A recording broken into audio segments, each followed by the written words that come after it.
বাংলাদেশকে নিয়ে উস্কানিমূলক মন্তব্যের কারণে প্রায়ই আলোচনায় থাকেন ভারতীয় সাংবাদিক ময়ূখ রঞ্জন ঘোষ। তবে মঙ্গলবার ভারতীয় ফুটবল দল বাংলাদেশের কাছে হারলে সামাজিক মাধ্যমে ট্রলে ভাসতে থাকেন ময়ূখ। কটাক্ষের শিকার হন গণমাধ্যমেও।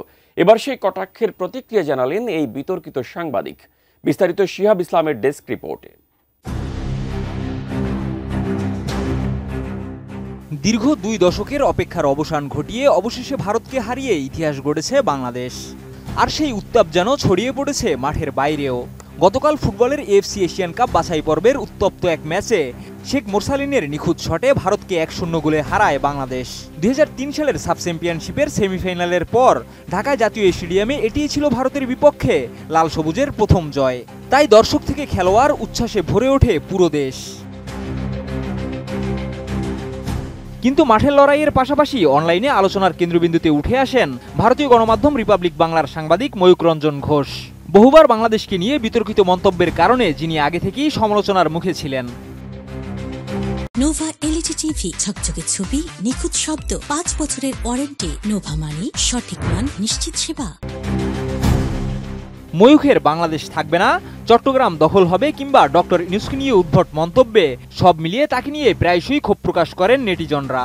তাই ম্যাচের পর বাংলাদেশের একটি জনপ্রিয় টিভি চ্যানেলের স্পোর্টস পেজেও তাকে নিয়ে ব্যঙ্গাত্মক পোস্টার প্রকাশ করা হয়। এত সমালোচনার মাঝেও ময়ূখ অবশ্য সামাজিক যোগাযোগ মাধ্যমে কৌশলী জবাব দিয়েছেন। নিজের পোস্টে তিনি বাংলাদেশের জয়কে স্বীকার করে শুভেচ্ছা জানান, পাশাপাশি উস্কানিমূলক কথাও লিখেন। তিনি লিখেন, বাংলাদেশের পেজে দেখলাম আমাকে নিয়ে পোস্টার, দাদার মুখে কুলুপ। সত্যিই তো কুলুপ, কারণ আমাদের দেশের ছেলেরা খেলতে পারেনি। তবে 100টা হারেলেও আমরা দেশকে বা দলের খেলোয়াড়দের গাল দিই না, মনোবল ভাঙি না। এছাড়া তিনি আরও লিখেন, যুদ্ধটা খেলার মাঠেই থাক, ভারত বিরোধিতা সীমান্তে এনো না, 20 গোল খাবা। তার পোস্টে বাংলাদেশের প্রতি প্রশংসা যেমন ছিল, তেমনি রাজনৈতিক ইঙ্গিতপূর্ণ কিছু মন্তব্য ছুড়ে দেন তিনি, যা আবারও আলোচনার জন্ম দিয়েছে।